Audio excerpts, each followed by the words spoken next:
আপনারা দেখেছেন এই যে নববর্ষ গেল, বাংলা নববর্ষ, এই বাংলা নববর্ষের আবিষ্কারের ইতিহাস মুসলমান জানে না।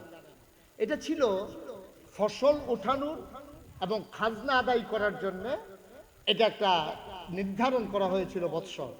আর আজকে সেই শুভ নববর্ষকে বাঙালি মুসলমানদের সাথে মিলিয়ে দিয়ে যত ধরনের আকাম কুকাম আছে, যত ধরনের আকাম কুকাম, শুভ নববর্ষের দিন সকালবেলা, একবারে সকালবেলা বর্ষবরণ শুরু হয় গান দিয়া। রমনা বটমূলে ছায়ানটের শিল্পীরা লাইন ধইরা যুবতী মাইয়া ফান সুইটা সাইটা বালা বালা বেরিয়ে সব লাইন ধরে বইয়া সেরা এসো এসো হে নববর্ষ। আমি কে এমনি যাইব, কইলেও আইব না কইলেও পইলা বৈশাখ আইব। এটা ডাইকা ডুইকা আনন্দের কি ঠেয়া লাগছে নাউজুবিল্লাহ কইতেন না। এর দূর পর্যন্ত আমরা আপত্তি ছিল না। আচ্ছা বাঙালি গান টানে কিছু গায়ে টায় পছন্দ টছন্দ করে, এখনো যদি শেষ হয়ে যেত থাইমা যেত মন্ডারে বুঝ দিতাম বেলটা কুতুর উঠতে সারছে। এরপরে হগলে মিল্লা বেড়া বেডি যেমনি একটা মিছিল বার করছে, বাঘের মাথা ফেসা, বাঘের মাথা ফেসা, তারপরে এটা কিতা আঁকছে, এটা ওই ওই হাটিমা টিম টিম কি এর ডিম এইরকম এটা কিতা এরকম কিন্তু জন্তু জানো আর পৃথিবীতে নাই এরকম কিতা কিতা জানি কাইকা রাখছে। এটা বাঘের লোকেও মিলে না, বিলের লোকেও মিলে না, কুত্তার লোকেও মিলে না, মানুষের লোকে তো মিলে না। এটা কিতা যে আঁকছে তেও জানে, ঠিক কিনা কও মুসলমান? আল্লাহ তোমারে কয় যে তোমার বিবেক দিলাম বুঝার জন্য, চোখ দিলাম দেখার জন্য, কান দিলাম শোনার জন্য, তুমি করলা কি? তুমি নববর্ষের নাম দিয়া এই বছর অনেক ইউনিভার্সিটি চারুকলায় বিশেষ করে ইনস্টিটিউশনে যারা লেখাপড়া করে তারা অনেকে ঈদের সময় বাড়িতে আসেন। কারণ 12 তারিখ হইল ঈদ আর 14 তারিখ হইল নববর্ষ, তাহলে 2 দিন মাঝে পার্থক্য, তো এটি আহন মহন লাগতো না, এদিকে আট কই দেবো নাকি? এই তারা ঈদ টিদ বাদ দিয়া নববর্ষ উদযাপনের জন্য ঢাকা শহরে তারা সময় কাটাইছে। তারা এই আইক্কা উইক্কা দিনের রাইতে মিলাইয়া এরপরে মা বাপে ফোন দিছে, কি দেখো জি আবার আইতি না? কয় না আব্বা জরুরি কাম ফুটে গেছে গা, ছবি আঁকতে আসি, ছবি আঁকতে আছে, মিছিলের জন্য প্রস্তুতি নিতে আছে। শতকরা 92 জন লোক মুসলমানের দেশ। একটু বিবেক খাটাইয়েন। আমি হুজুর দেখে কইতে আসি আর আপনি হুজুর না দেখতে আমার কি হুমন লাগবে এমন কোনো কথা না। আল্লাহ আপনারও বিবেক দিছে, আল্লাহ আপনাকেও বিবেক দিছে। জান্নাতের আশা আমি যেমন নাগাই শরীফ হিসাবে করি, আমার আদরের সেইন করে, আমার আবু বকর ভাই করে, মুসলমানের সন্তান হিসাবে যেহেতু আমরা জান্নাত বিশ্বাস করি, জান্নাতের আশাও করি, ঠিক কিনা কও? যে চূড়ান্ত গোনা করে তেও মনে মনে আশা করে আল্লাহ যায় করছি মরণের পরে চেঁচা না দিয়া ডাইরেক্ট জান্নাতের ভিতরে দিয়া লইও। যেতে আজ্ঞা আসার নামাজ পড়ছে না তেও চিন্তা করে জান্নাতও যাও নে লাগবো, এছাড়া কোনো উপায় নেই। ভাই সাহেব, ও ভাই সাহেব, পক্ষে বিপক্ষে নিয়েন না, পক্ষপাতিত্ব করেন না, কুদের বিবেকটারে জাগাইয়েন, বিবেকটারে জাগাইয়েন। মেয়ে একটা দিয়া রাখছেন ইউনিভার্সিটির, তাই ঈদের সময় আইয়া না আবার বুঝেন কি ধরনের অবস্থা বিরাজ করতেছে। মুসলমান, আল্লাহ তোমারে বানাইলো, কোন পথে চললে তুমি জান্নাত পাবা আল্লাহ জানাইলো। তুমি সেই আল্লাহর পথ সাইডা দিয়া তোমার মন মতো জান্নাত তালাশ করলা। বাইসাব হয় নাই, কোনোদিন হবে না, হওয়ার সম্ভাবনাও নাই, ঠিক কিনা? 1500 বছর আগে নবীজি যখন দুনিয়াতে আসছে, নবীজি আইয়া দেহে মানুষগুলো এইরকম করছে অহনের মতো। আমরা যা করি মানুষগুলোও তা করে, মূর্তি পূজা করে। আমরা তারা যেমন নববর্ষের মিছিল বার করে, তাইলে আপনি যে এই শুভ নববর্ষ নাম দিয়া এই ফেসার মাথা, বাঘের মাথা, হিয়ালের মাথা লইয়া মিছিল বার করলেন, আপনি কি বুঝাইতে চাইলেন? আপনি বুঝাইতে চাইলেন আপনার জীবনে যা কিছু কল্যাণকর এই ফেসা বাঘ হাতি এই দিয়ে আপনারে দিব, আল্লাহর কোনো পাওয়ার নাই, এইটাই আপনি ইশারা ইঙ্গিতে বুঝাই দিলেন, ঠিক কিনা কর? আপনি চাইবেন আল্লাহর কাছে, আপনি চাইতেছেন কার কাছে? আপনি কাদেরকে নিয়ে মিছিল করতে আছেন? আপনি কাদেরকে নিয়ে মিছিল করতে আছেন? আপনি কি ফেস্টুন ধরছেন হাতের ভিতরে? কোন মুসলমানের সন্তান যদি এই কথা বিশ্বাস করে পেঁচা লক্ষ্মী আর বাঘের মাধ্যমে জীবনে কল্যাণ আসবে, তার নামটা মুসলমানের খাতায় থাকবে না। ঠিক কিনা বলো? কি তামাশা শুরু করছি আমরা? গজবে আমরারে ধরে না, গজবে আমরারে ধরে না, গজবে আমরা সারে না। আমরা আরো গজব কেমনে আনন্দ যায় এই লাইন করতে আছি। ১,৫০০ বছর আগে আল্লাহর নবী দুনিয়াতে যখন আসলেন তখনও তার নবুয়ত প্রকাশ পায় নাই। নবীজি দেখলেন মানুষগুলো মারামারি, কাটাকাটি, ঝগড়া বিবাদ করে, এমন করে আল্লাহরেও মানে, আবার ৩৬০ দেব দেবীরও পূজা করে। ঠিক কিনা? আচ্ছা, আপনারা যদি কোন যে হুজুর তারা কি আল্লাহরে মানছি? হ, মানছি। তারা আল্লাহরে মানত। প্রমাণ কি? প্রমাণ হইল যখন বাদশাহ আব্রাহা, আপনি আলাম তারা সুরে শুনছেন না যে আবাবিল পাখি আইয়া সেরা তারারে মাইরা লাইছিল, এটি শুনছেন না আপনারা? এই বাদশাহ আব্রাহা যখন কাবার কেনারে আইসা, মক্কার দূরে আইসা তাবু ফালাইছে, উনি বিশাল বাদশাহ ছিলেন, তার অনেক লয় লস্কর পাইক পেয়াদা সৈন্যবাহিনী ছিল। সবাই লইয়া যখন আইতে আছে তখন মক্কার মুসলমানরা ছিল নিরস্ত্র, তারা সংগঠিত কোনো বাহিনী ছিল না। তখন রাষ্ট্রীয় অবকাঠামো মক্কায় ছিল না, রাষ্ট্রের অধীনে নিয়মিত বেতনভুক্ত কোনো সেনাবাহিনীও ছিল না। কিন্তু বাদশাহ আব্রাহা একদল সুদক্ষ অভিজ্ঞ এবারে অস্ত্রে সজ্জিত একদল সৈন্যবাহিনী ছিল। উনি চিন্তা করলো, আমার ইয়েমেনে একটা লোক আইয়া না সব মক্কায় জায়গায় কাবাগরের সাইডুগুল যা তাওয়াফ করণের লেগিয়া একটা লাইন করে আলাম। কয় কিতা? কয় কাবাগরটা যদি গিয়া ভাঙিয়া লাইতাম পারি, আর ইয়ামেনে যদি কাবাগরের মতো একটা ঘর বানাইতাম পারি, যারা এতদিন মক্কায় যাইতো তারা আইব ইয়ামেনে। এই বুদ্ধি করিয়া তা এবারাই গেছে কাবাগর। খুব খেয়াল করে শুনেন, কাবাগর ভাঙনের লেগিয়া, কাবাগর ভাঙনের লেগে গিয়া এখন তারা যে গেল, তাদেরও তো খাওয়া দাওয়া দরকার। তারা করে গীতা মাঠের ভিতরে যার উঠ পায় ধরে নজব করে লাভ, যার দুম্বা পায় ধরে নজব করে আগুনও ফুরাইয়া তারা খাইতে আছে। এর ভিতরে তখন কাবাগরের মুতোয়াল্লি ছিলেন নবীজির চাচা দাদা আব্দুল মুত্তালিব। আব্দুল মুত্তালিবের উট দইরা আব্রাহার সৈন্যবাহিনী নিয়ে গেছে। এই খবর হেবারার কাছে দৌড়াইয়া রাখালে কর্মচারী বসুইরা কামলা তো দৌড়াইয়া কয়, ভাই আপনি দিহানো বইয়া রয়েছেন, কারবার তো গড়াই লিছে। কয় কি বাদশাহ আব্রাহা? কয় আমরা উড এতে কয়টা উট দৌড়া লইয়া গেছে গা। কয় কিতা করছে? কয় এখনো জব করছে না, দৌড়াইয়া গিয়া যদি বাঁচাইতেন পারেন। এই নবীজির দাদা আব্দুল মুত্তালিব উঠটা দিছে দৌড়, দৌড়তে বাদশাহ আব্রাহার কাছে গেছে।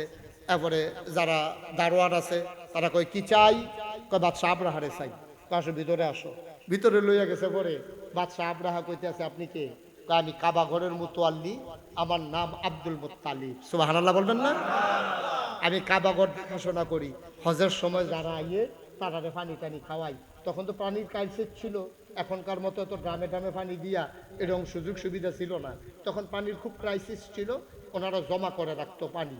তখন ওই কয় যে আমি পানি টানি খাওয়াই, আমার সুইটটা সেটটা লইয়া জিফুত লইয়া এই কাবাগরের যারা ইয়ে তাওয়াফ করতো তারার খেদমত করি, এটা হইলো আমার কাম। মাশাআল্লাহ, ভালো মানুষ। তো কি ব্যাপারে আসছেন? কাবাগরের ব্যাপারে। এই ব্যাপারে কথা কইয়া লাভ নাই, নিয়ত করছি কাবাগর ভাঙ্গা ফেলবো, ইয়েমেনে কাবাগর বানাবো, সুতরাং কাবাগরের ব্যাপারে কোনো কথা কইয়া লাভ নাই। আব্দুল মুত্তালিব মুস্কি হাসি দিয়া কয়, কাবার ব্যাপারে আমি কথা বলতে আসিও নাই। সুবহানাল্লাহ বলবেন না? আব্রাহা তো চমকাই উঠো, কয় কি এবারে বিলে মুতোয়াল্লি, এবারে মসজিদ কমিটির সভাপতি, আমরা মসজিদ বেঙ্গালায় মুন্না, এরপরে ওকে আমি কোনো এই ব্যাপারে কথা কইতাম আইছি না, এবারে সভাপতি হইয়া লাভ কি আর কইব কারা? বাদশাহ আব্রাহা কয় ভালোই হয়েছে, কাবাগরের পক্ষে কেউ দাঁড়ানোর মতো লোক নাই। এই কথা চিন্তা করে বাদশাহ আব্রাহা বলতেছে, তা আপনি কেন আসছিলেন? কাবাগরের ব্যাপারে একটু পরে কাবাগর ভাঙ্গা হবে, আপনি এই ব্যাপারে কিছু বলতে চান না, আপনি আসছিলেন কেন?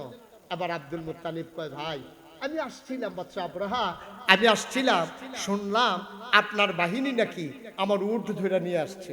আমি গরিব মানুষ, অনেক কষ্ট মষ্ট করে চলি, আপনি যদি আমার উটের না জব করে আলাম তাইলে কেমন হইব? আমার উটগুলা ছেড়ে দেন। সুবহানাল্লাহ বলবেন না? আব্রাহা চমকে উঠলেন, তিনি থমকে দাঁড়ালেন, তিনি আশ্চর্যান্বিত হয়ে গেলেন। তিনি ডাক দিয়া কয়, এত বোকা মানুষ পৃথিবীতে আছে নাকি?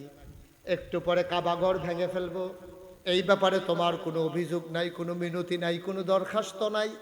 তুমি আছো তোমার উট নিয়া, তুমি তোমার উট নিয়ে পাগল। এত স্বার্থপর মানুষ তো আমি দেখি নাই।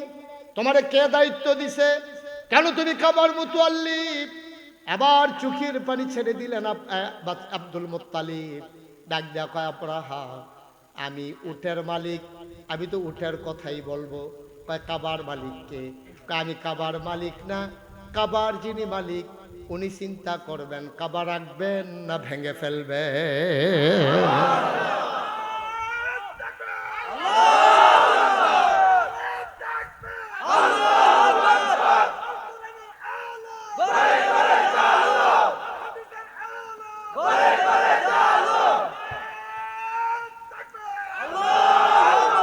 আমার দায়িত্ব না কাবা রক্ষা করা, আমার দায়িত্ব কাবার খেদমত করা।